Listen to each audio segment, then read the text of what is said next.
दोस्तों, ये कहानी है रोहित और उसकी भाभी की। इस कहानी में मैं आपको मेरी ज़ुबानी बताऊंगी कि रोहित की भाभी को रोहित से बेशुमार प्यार कैसे हुआ। और हाँ, कहानी बहुत ही मज़ेदार है। अगर कहानी का सच में मज़ा लेना चाहते हो तो कहानी को बिना काटे पूरा सुनिएगा।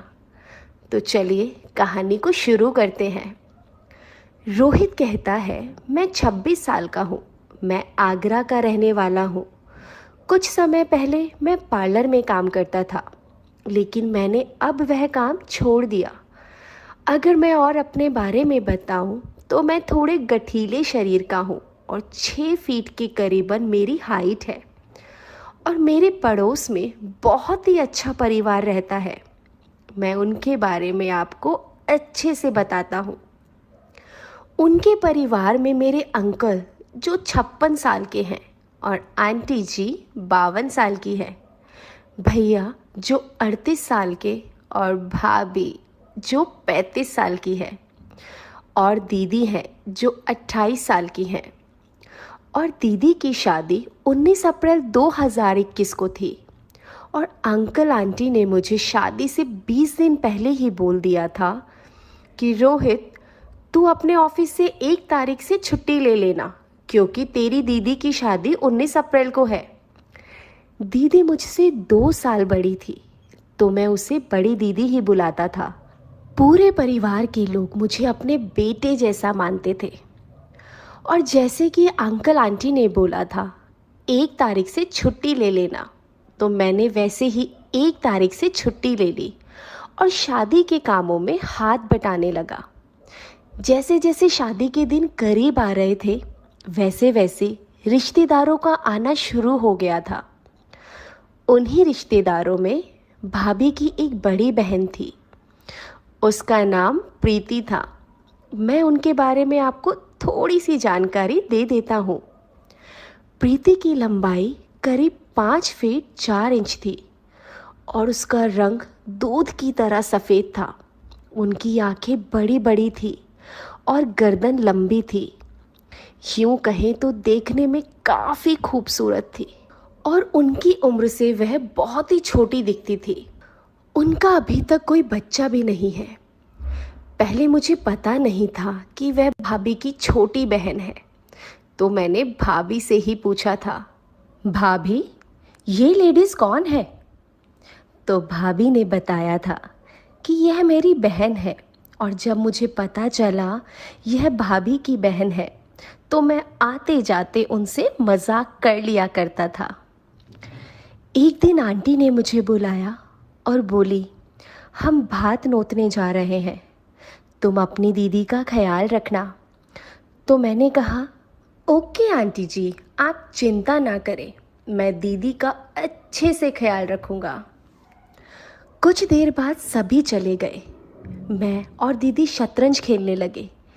लेकिन थोड़ी देर बाद बड़े भैया भाभी की बहन प्रीति को वापस घर छोड़ने आए। दीदी ने भैया से पूछा कि क्या हुआ, तो भैया ने बताया इनकी तबीयत अचानक से ख़राब हो गई, इसलिए मुझे इसे घर वापस छोड़ने आना पड़ा। फिर भैया मुझसे बोले, रोहित, जल्दी से जा और डॉक्टर अंकल को ले आ। उनके कहने पर मैं भी तुरंत बाइक लेकर डॉक्टर अंकल को बिठा लाया। फिर डॉक्टर अंकल ने प्रीति भाभी का चेकअप करने के बाद कहा, मुझे लगता है इनकी आंतों में थोड़ा सा अल्सर है, इन्हें मेरे क्लिनिक पर लाना पड़ेगा। लेकिन भैया को अंकल आंटी के पास वापस जाना था, इसलिए वह थोड़ा चिंतित हो गए। फिर मैंने भैया से कहा, आप जाओ, मैं इन्हें अपनी कार में दिखा लाऊंगा। भैया को थोड़ी सी तसल्ली हुई और वापस चले गए। फिर मैं अपनी कार में प्रीति भाभी को डॉक्टर के पास ले गया और दीदी को बोल दिया था कि वह अंदर से दरवाज़ा बंद कर ले। डॉक्टर ने क्लिनिक पर प्रीति भाभी के सभी टेस्ट किए और बताया इनकी सभी रिपोर्ट्स अगले दिन मिल जाएगी। फिर मैंने डॉक्टर से पूछा कि क्या मैं भाभी को घर ले जा सकता हूँ, तो डॉक्टर ने कहा, हाँ ले जाइए। उसके बाद मैंने काउंटर पर फीस भरी और दवाइयाँ लेकर वहाँ से भाभी को लेकर घर आ गया। मैंने अपनी गोद में उठाकर भाभी को कार से निकाला और अंदर कमरे में ले जाकर लेटा दिया। भाभी को मेरा व्यवहार इतना अच्छा लगा कि उनके दिल में मेरे लिए एक अच्छी जगह बन गई। फिर मैंने उन्हें गर्म दूध देकर दवाई दे दी। अब तक शाम के 7 बज चुके थे। फिर मैंने अपने और दीदी के लिए चाय बनाई और दोनों ने साथ में बैठकर बातें करते करते चाय पी ली।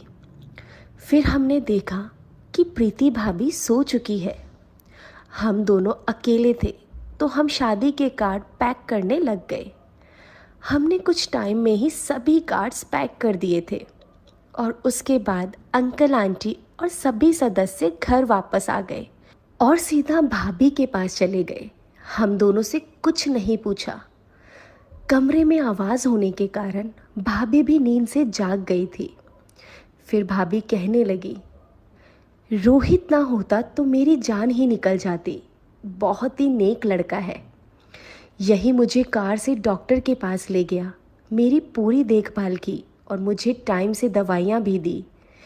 यह सुनकर सभी लोग बहुत खुश हुए। फिर सभी ने मुझे आशीर्वाद दिया और भैया ने तो मुझे गले से लगा लिया। सबके साथ हंसते बोलते मैं वहीं सो गया। सुबह मैं जब उठा तो देखा सुबह के 4 बज गए थे। मैंने भाभी को जगाया कि वह अपना दरवाज़ा बंद कर ले, क्योंकि मैं अपने घर जा रहा हूँ। हालांकि उस दिन संडे था तो उस दिन मेरे धंधे की छुट्टी भी थी। भाभी पूछने लगी, रोहित इतनी सुबह तो कहाँ जा रहा है? मैंने भाभी को बताया, भाभी मैं इतने दिन से यही हूँ। मेरे घर पर धूल मिट्टी हो गई होगी, मुझे घर की सफाई करनी पड़ेगी। वैसे भी मैं कई दिनों से अपने धंधे पर नहीं गया हूँ। आपको तो पता ही है मेरा धंधा क्या है। अगर काम नहीं करूँगा तो कैसे चलेगा? फिर भाभी ने पूछा, तुम कितने बजे फ्री होगा? मैंने कहा 11 बजे फ्री हो जाऊँगा। अगर आपको कोई काम हो तो आप बता दीजिएगा। भाभी बोली, तू पहले फ्री होकर आ, फिर बताऊँगी। मैं ओके बोलकर अपने घर आ गया। सबसे पहले मैंने अपने क्लाइंट को यह बताने के लिए फ़ोन किया कि मैं 19 अप्रैल तक किसी को भी सर्विस नहीं दे पाऊँगा। वो बोलने लगी कि क्या रोहित, हम पर इतना जुल्म क्यों कर रहे हो? यहाँ मैं बहुत बोर फील कर रही हूँ और ऊपर से तुम कह रहे हो 19 अप्रैल तक काम नहीं करोगे। फिर बोली, तुम एक काम करो, तुम आज मेरे घर आ जाओ। आज मैं घर पर अकेले हूँ।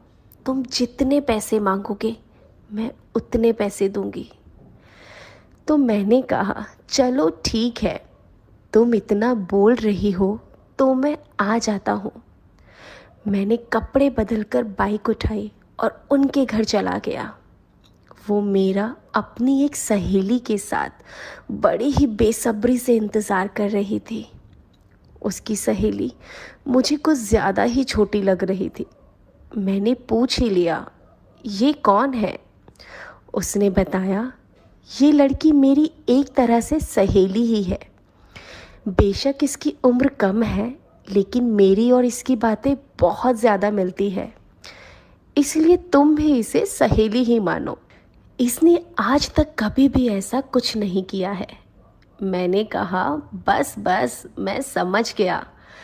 फिर मैंने दोनों ने जो बोला, जैसे बोला वैसे ही काम किया और 1 बजे मैं अपने घर वापस आने लगा। मेरे घर के पीछे एक प्लेग्राउंड है जिसमें कुछ लड़के क्रिकेट की प्रैक्टिस कर रहे थे।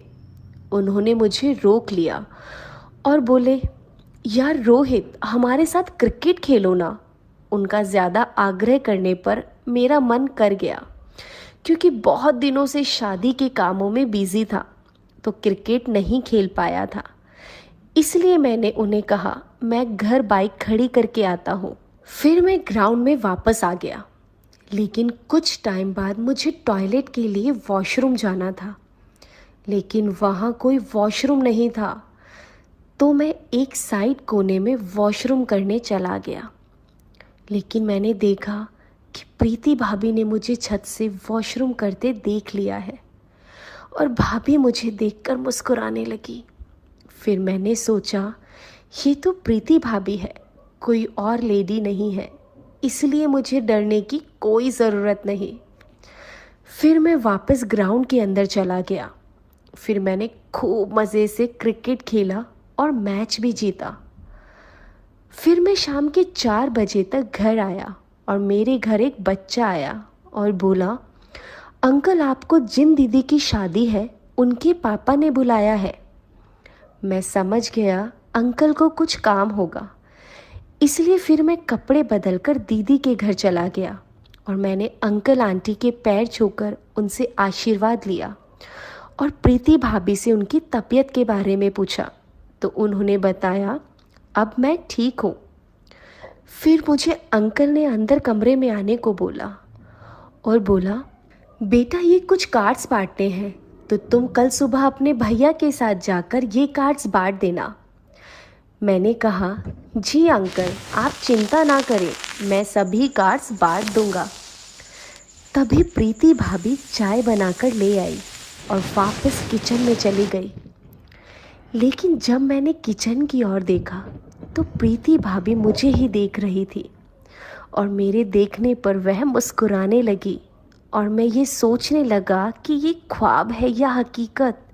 प्रीति भाभी मुझे दिन में ही लाइन दे रही थी। मैं सोच भी नहीं सकता था भाभी मुझे पसंद करने लगेगी।